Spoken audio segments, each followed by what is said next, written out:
Hey, critics, and welcome back to the Critic Chronicles YouTube channel where you get commentary reviews and tabloid news. Today, I'm coming to you with another update as it pertains to Big Tigger, who denies abuse allegations even after his Fulton County arrest. Now, the article that I'm going to be referring to is through fox5atlanta.com. However, I initially saw this on the TMZ website, but this is the article that I'm actually going to read. Now, I will say that in terms of the timestamp, this article is timestamped earlier even than the TMZ article. So I'm not sure who was first, but again, the fox5atlanta.com is the one I'm actually going to read. And I saw it first though at TMZ.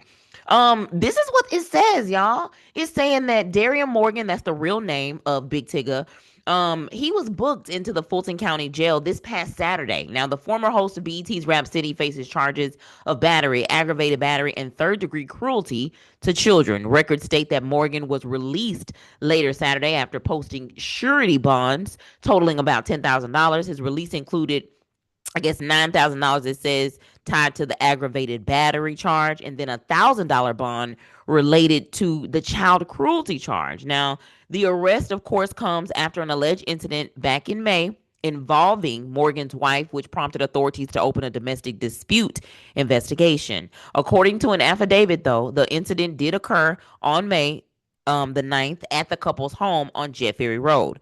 Morgan's wife, now as a reminder, that is the name of Big Tigger. So if you hear me use Morgan throughout this, that's exactly who I'm referring to. And his wife is Alicia. So Morgan's wife, Alicia, told investigators basically a verbal dispute over text messages on Morgan's phone escalated into a physical altercation.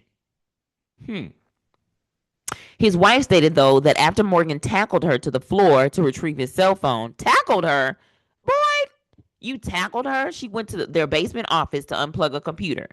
So she did get away from him even after he tackled her. Morgan then allegedly followed her, grabbed her arms, and then forcefully shoved her toward the exit. Police then say that the force of the shove caused Morgan's wife, so Alicia, basically stumbled headfirst into an office door, suffering a deep laceration above her left eye that required numerous stitches and left visible disfigurement even a month later. So it didn't heal quickly. I don't think that that's healed quickly. Like a month later, and it's still there, and there's still like a visible disfigurement. Visible disfigurement. So if we saw a picture of her right now, we'd be able to we'd notice. The entire altercation was captured on an interior Ring security camera. Now, according to the affidavit, Morgan drove his wife to an urgent care facility in Dunwoody. So it doesn't sound like nobody had to come out to their home. He drove her to a urgent care facility, claiming that she had tripped and fallen. What? You told them people that she tripped and fell because you shoved her? She didn't trip and fall, you shoved her. Medical staff, they're using terminology that kind of, even the charge says battery, and I know battery, but battery it doesn't, the label of domestic violence, or it maybe they don't consider it to be domestic violence because they didn't have to go to his home. I'm not sure of the reason why, the label is what it is when they're saying that it was a physical altercation. Now, I said earlier that Tigger is still denying these charges. Medical staff, though, did contact police. So even after they told him that she had tripped and fallen, medical staff did contact police due to the severity of the head injury and because Morgan's wife refused to speak. Now, when they say she refused to speak, I'm wondering what that looked like when she say she refused to speak. Was she just saying that, was she agreeing with Big Tigger, or was she saying, I don't have anything to say, I plead the fifth kind of thing? Like, I just want to focus on getting better. My head is gashed open. I can't talk right now. Like, I wonder what it was. She was later then transported to Grady Memorial Hospital for further treatment. Now, when asked by investigators why she didn't initially cooperate with police on the night of the incident, Morgan's wife stated that she feared retaliation and believed that no one would accept her account because Morgan is a well-known celebrity. Now, everybody might not have, but I'm there's always those folks who would. Unfortunately, when you are dealing with somebody that's, a high rank, you sometimes do have to have full proof. But luckily, there were cameras that was in the home during this time. Unfortunately, though, the child cruelty charge comes because their 13-year-old son was upstairs during the dispute, and he heard the physical altercation take place, which is terrible for a child to hear something like this, go on. And I know some people might say, girl, you 13, y'all, anything, y'all know, anything that happens in childhood that goes in our subconscious mind and we never forget ever. It's like in our conscious and subconscious. It's everywhere all the time, especially when something this tragic, well, excuse me, I don't want to make it sound like it's that kind of tragic, but something this serious happens in the home. And then my question would be, is this the first time that something like this has happened? Is this the reason why? And I'm not giving nobody an excuse, but is this the reason why um Big Tigger doesn't want to say that did he's ever abused anyone? Is that why she said, "Oh, my husband, I never said he abused me"? Is that because they don't want to use that specific language? Those who have experience as it pertains to domestic violence say that there are individuals who are harmed by the person and they don't want to tell the truth about what's going on. They want to sugarcoat it. They want to make it seem like it's not that bad. They really want to try to still protect them in spite of the fact that this is going on. But my question really is, was this one of those things where it's just like she got your phone and then that's where things got out of control? Has that never happened before? I mean, she just had a baby for you a year ago, so it sounds to me like I'm not sure if it's both their blood child, the son, because again, I thought that she only had the daughter that's been abducted, or excuse me, the daughter that they can't find. And that's an unfortunate situation itself. Again, I've already done 2 videos about this. I will link those in the show notes so you can check it out. That way, I'm not repeating the same information to y'all anymore. But yes, my understanding was that she only had another daughter, but it sounds like she has a daughter, a son, and their recent baby that just turned 1, I believe. And so with that being said, the misdemeanor child cruelty charge did stem from their 13-year-old, unfortunately, being upstairs during the dispute. The police officers arrested Morgan after the investigation was launched on June the 9th.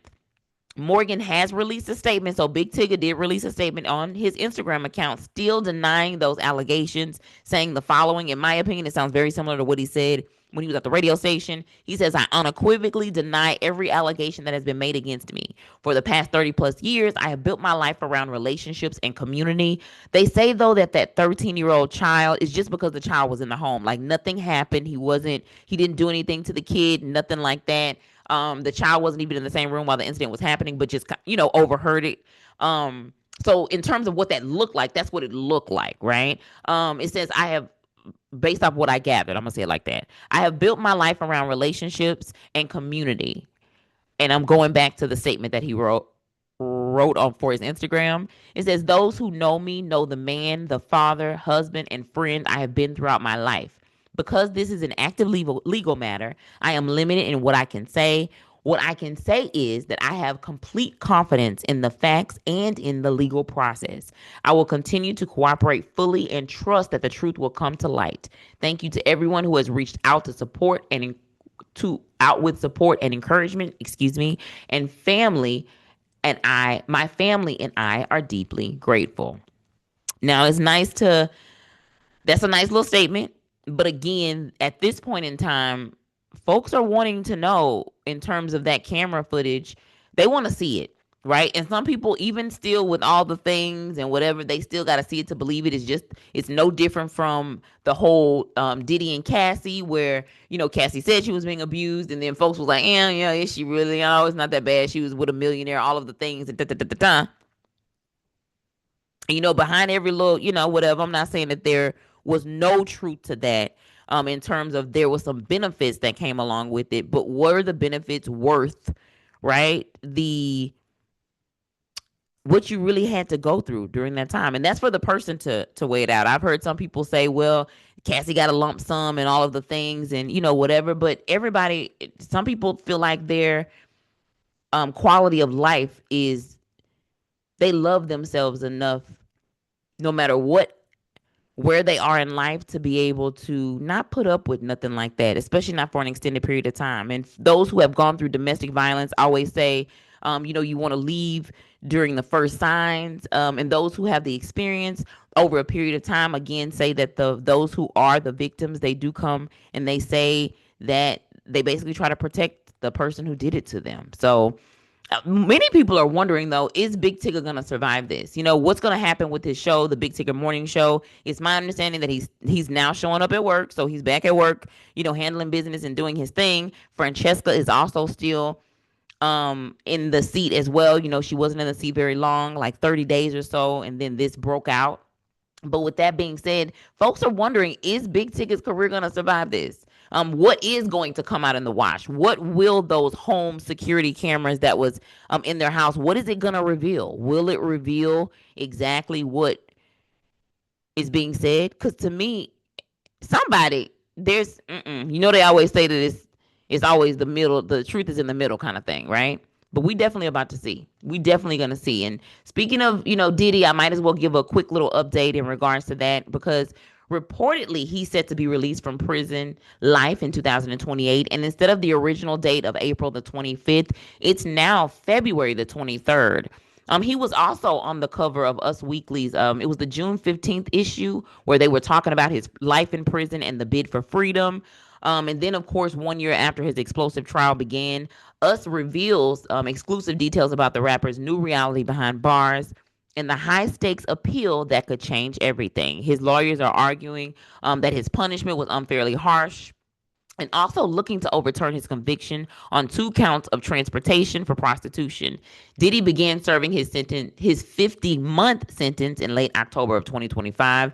And these days, it looks like Diddy is basically waking up inside the Fort Dix, which is a low security federal prison in southern New Jersey, where he spends his time. He's shelving library books, he's exercising in the yard, they say, and anxiously awaiting the outcome of the high stakes appeal that could determine the rest of his future. And while no final decision has been made, to overturn basically the verdict, one judge described it as an exceptionally difficult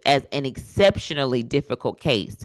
For now, Diddy is reportedly focused on the appeal. In a letter to the judge ahead of his original sentencing, Combs said that he is sober for the first time in 25 years and has been attending therapy. He also started a mentorship program for his fellow inmates. And while Diddy is still facing lawsuits, a judge did toss out singer Don Richards' lawsuit against Diddy alleging abuse. If you don't know as well, there's also there's an escort. He's suing Diddy and Cassie, claiming that they subjected him to sexual abuse in orgies, also resulting in physical and psychological injuries. Now, in a motion to dismiss, Cassie claims that Clayton has a pattern and practice of abusive and frivolous lawsuits. Cassie not even here no more. Didn't she leave the country for, like, they say she's somewhere else? The article, I think, also reminds us that I guess since she's testified against Diddy, and she's been living like this low-key life. I think they was trying to say she was in Cali, but I think the reports are saying that she's not in the country anymore, that she's somewhere else, specifically Japan, allegedly. But if anything else comes out as it relates to, Big Tigger, we're definitely going to be watching, because I'm nosy and I definitely want to know as well. And again, I really want to know, is this the first time that this has happened? Is this something that's been continuous throughout? And then where does Big Tigger go from here? Yeah, that's all. Critics, join us as we celebrate Audiobook Appreciation Month along with Black Music Month and Pride this June. As a reminder, here at the Critic Chronicles, our goal is to provide quality but juicy content from websites, digital magazines, and tabloids, most of which are sourced from our public libraries. Research from the National Library of Medicine show that there are an estimated 17,000 public libraries nationwide, totaling 4 million visits each day. Public libraries are civic organizations that are committed to providing invaluable resources beyond books that are free and open to the public. Get your library card to access thousands of resources today. For access to past episodes, check out the show notes. Also, be sure to subscribe to our backup channel, Hey Critics, also linked below. Thanks again for tuning in to the Critic Chronicles YouTube channel, where you get commentary reviews and tabloid news. Be sure to like this video, subscribe to this channel, and hit that notification bell so you never miss an upload.